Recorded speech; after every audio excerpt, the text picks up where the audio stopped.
پیش کرنے کے بعد حباب ذی وقار خالق کائنات جل مجدہ الکریم نے 15واں سپارہ سورہ بنی اسرائیل کے اندر ارشاد فرمایا وَقُلْ جَاءَ الْحَقُّ وَزَهَقَ الْبَاطِلُ إِنَّ الْبَاطِلَ كَانَ زَهُوقًا۔ اللہ کریم میرے اور آپ کے کریم آقا علیہ الصلوۃ والسلام کے آمد کا ذکر فرماتے ہوئے اور کفر کے اوپر جو لرزہ طاری ہوا اس کا ذکر فرماتے ہوئے اللہ کریم فرماتے ہیں وَقُلْ، اے محبوب آپ فرما دیجئے کہ انہیں جاء الحق، کہ حق آ گیا ہے، حق آ گیا ہے، حق کے انصاف کرنے والا آ گیا ہے، عدل و انصاف کرنے والا آ گیا ہے، وَزَهَقَ الْبَاطِلُ، اور باطل مٹ گیا ہے، اور کفر جو ہے وہ مٹ گیا ہے، اور ان الباطل کان زہوقا،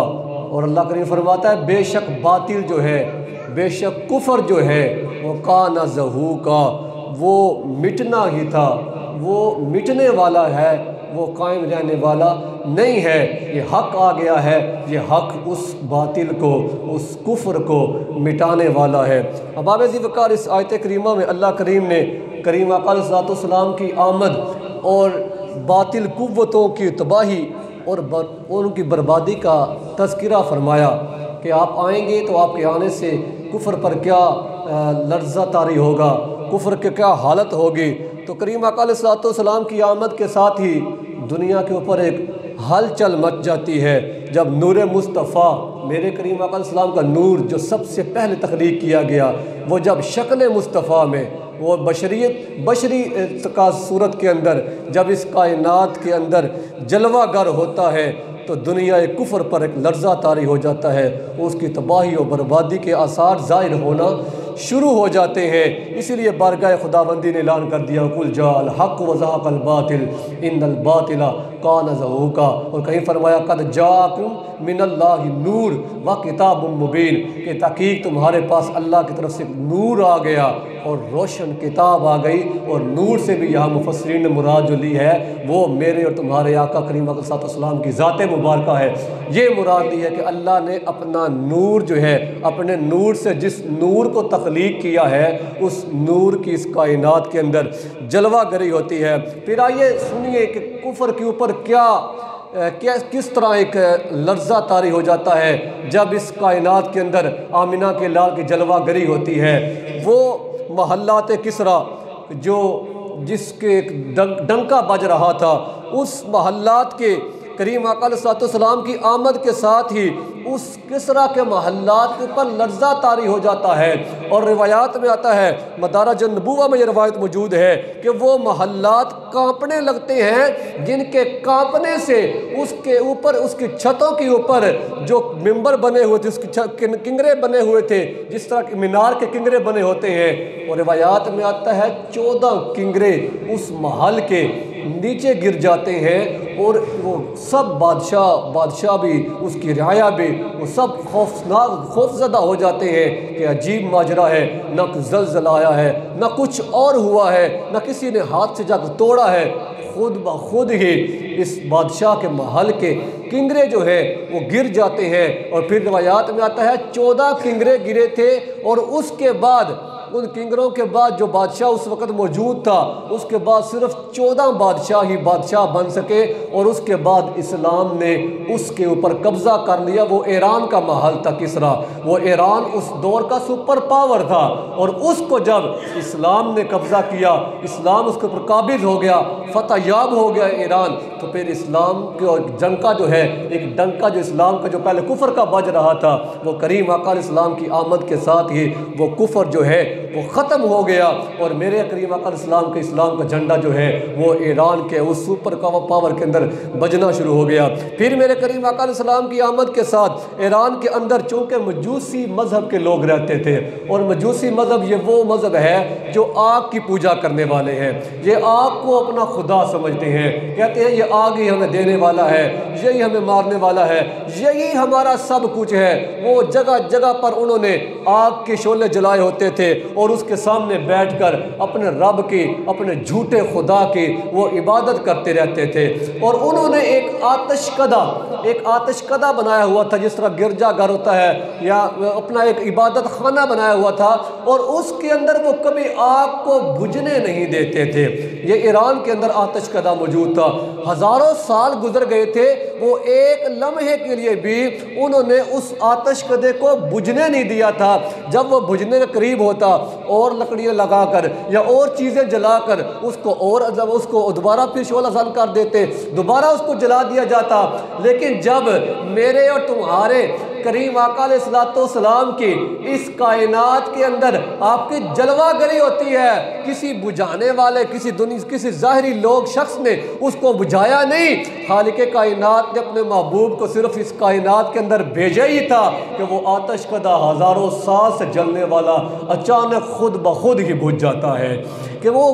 پریشان حیران ہو جاتے ہیں، خوف زدہ ہو جاتے ہیں کہ ماجرا کیا ہے۔ ہم سامنے بیٹھے ہیں، ہمارے سامنے جل رہا تھا، اور دیکھتے ہی دیکھتے یہ بجھ بھی جاتا ہے۔ اور پھر یہ کریم آقا علیہ السلام کی یہ آمد کا اثر تھا کہ آپ کی آمد اس کائنات کے اندر ہوتی ہے، کفر کے اوپر جو ہے ایک لرزہ طاری ہو جاتا ہے، ایک گھبراہٹ طاری ہو جاتی ہے۔ یہ کس وجہ سے کہ ہمارے اوپر ایک خوف طاری ہو گیا ہے۔ اور پھر میرے کریم آقا علیہ السلام آپ کی جلوہ گری، آپ کی کائنات کے اندر تشریف آوری یہ کفر کی ظلمتوں کو دور کر دیتی ہے، یہ انسانیت کے اندر ایک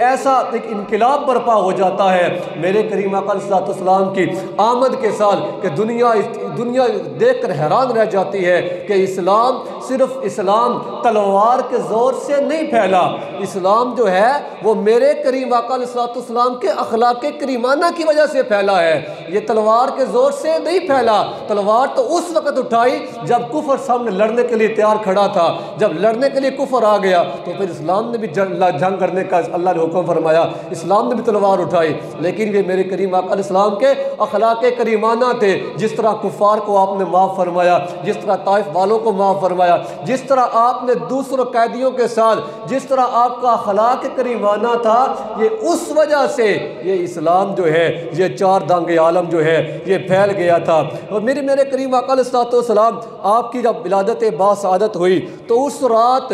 قریش کے اندر بعض روایات میں آتا ہے کہ اس رات، اور بعض روایات میں آتا ہے کہ جب کریم آقا علیہ السلام نے نبوت کا اعلان کیا اس وقت، تو یہ روایات میں آتا ہے کہ جب کریم آقا علیہ السلام کی آمد ہوئی تو کاہن جو تھے، جو خبریں دیا کرتے تھے کہ یہ معاملات ہونے والے ہیں، یہ کام ہونے والے ہیں، راہب ہوتے تھے، کاہن ہوتے تھے جو لوگوں کو بتاتے تھے تمہارے ساتھ یہ معاملات ہونے والے ہیں، وہ چاند سے یا شیطانی عمل سے یا کالے جادو کے ذریعے سے اس چیز کا علم رکھتے تھے اور لوگوں کو بتایا کرتے تھے، حالانکہ یہ حرام چیزیں ہیں۔ تو وہ ان مجلس کے پاس، ان کے پاس شیطان یہ باتیں پہنچاتا تھا، شیطان آیا کرتا تھا اور آ کے ان کاہنوں کو علم دیا کرتا تھا، اور پھر وہ لوگوں کو بتاتے تھے کہ تمہارے ساتھ یہ معاملہ ایسے ہوا ہے، یہ معاملات ایسے ہوئے ہیں۔ تو روایات میں آتا ہے، مدارج النبوہ میں یہ روایت موجود ہے کہ جب کریم آقا علیہ السلام کی آمد مبارک ہوئی،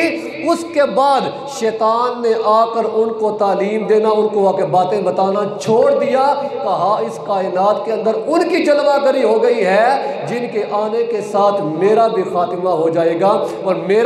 میری جو بات ہے وہ نہیں چلے گی۔ کریم آقا علیہ السلام کی آمد کا اثر تھا کہ کہانت کا، نجومیوں کا، شیطانوں کا جو برے اعمال تھے ان سب کے برے اعمال کا خاتمہ ہو جاتا ہے۔ میرے کریم آقا علیہ السلام آپ کی کائنات کی جلوہ گری ہوتی ہے، وہ کعبۃ اللہ جس کو حضرت ابراہیم علیہ السلام، حضرت اسماعیل علیہ السلام نے اللہ وحدہ لا شریک کی ایک عبادت کرنے کے لیے تعمیر کیا تھا، اسی کعبے کے اندر کفار نے اپنے بت جوڑ کے اپنے جھوٹے خداؤں کی عبادت کیا کرتے تھے۔ تو کریم آقا علیہ السلام کی آمد کا اثر ہوا۔ حضرت عبد المطلب آپ فرماتے ہیں میں اس وقت جب کریم آقا علیہ السلام کی جلوہ گری ہوتی ہے، سیدہ آمینہ پاک کے آپ کی گود مبارک میں آپ کی تشریف آوری ہوتی ہے، آپ فرماتے ہیں میں اس وقت کعبۃ اللہ کے طواف میں مصروف تھا، آپ فرماتے ہیں میں اپنی آنکھوں سے دیکھتا ہوں کہ کفار نے کعبۃ اللہ میں بت رکھے ہوئے تھے، وہ سارے کے سارے بت اوندے منہ زمین پر آ گرے تھے،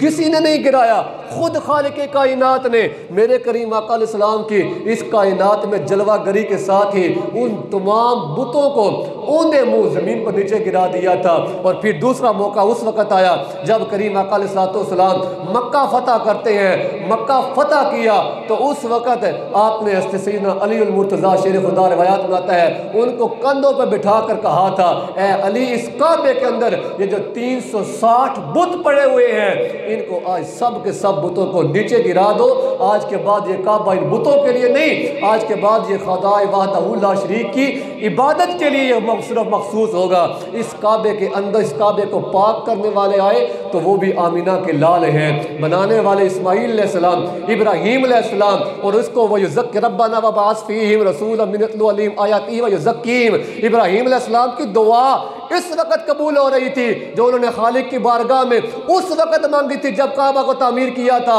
کہ اس کعبہ کے اندر اس کو بھیج دے خالق کائنات جس کے آنے کے ساتھ اس کعبے کو طہارت مل جائے گی، یہ کعبہ پاک ہو جائے گا، بتوں کی آلودگی سے پاک ہو جائے گا اور تیرے ذکر کے ساتھ یہ کعبۃ اللہ جو ہے وہ آباد ہو جائے گا۔ تو میرے کریم آقا علیہ السلام کی تشریف آوری ہوتی ہے اور کفر کے اوپر یہ لرزہ طاری ہو جاتا ہے، اور کفر کے اوپر جس طرح کریم آقا علیہ السلام کے آثار، آپ کے اخلاق کریمانہ، آپ کی سیرت طیبہ اور آپ کا انداز دے کر جس طرح کفر اسلام سے دور بھاگا، وہ عبداللہ بن سلام جو یہودیوں کا سب سے بڑا عالم تھا، سب سے زیادہ علم رکھنے والا تھا، سب سے زیادہ جاننے والا تھا، ان کفار نے، ان یہودیوں نے عبداللہ بن سلام کو تیار کر کے میرے کریم آقا علیہ السلام سے مناظرہ کرنے کے لیے مدینے میں بھیجا اور کہا جاؤ جا کے آج ان کو شکست دے کر آؤ اور ہمارا سر فخر سے بلند کر دو۔ وہ عبداللہ بن سلام میرے کریم آقا علیہ السلام کی بارگاہ میں جاتا ہے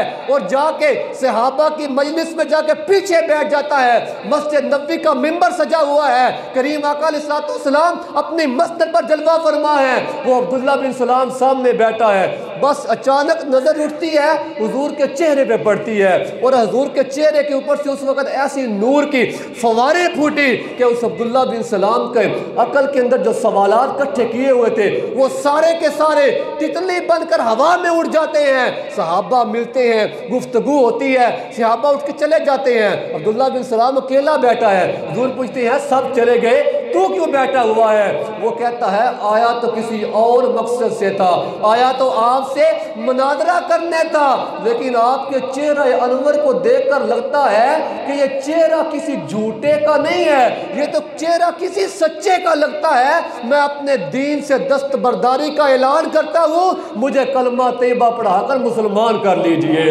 اور پھر وہ ان کا عالم جب واپس جاتا ہے پوچھتے ہیں ہاں مناظرہ جیت آیا ہے؟ کہتا ہے ہاں جیت آیا ہوں۔ کہتے ہیں کیسے جیتا ہے؟ کہا میں بھی ان کا غلام بن کر آ گیا ہوں، میں نے بھی ان کا دین قبول کر لیا ہے، وہ جس دین کی تبلیغ کر رہے ہیں وہ ایک سچا دین ہے۔ یہ میرے کریم آقا علیہ السلام کی آمد کا اثر تھا۔ اللہ کریم کی بارگاہ میں دعا ہے کہ آپ کی سیرت پر بھی عمل پیرا ہونے کی توفیق عطا فرمائے۔ وما علینا الا البلاغ المبین۔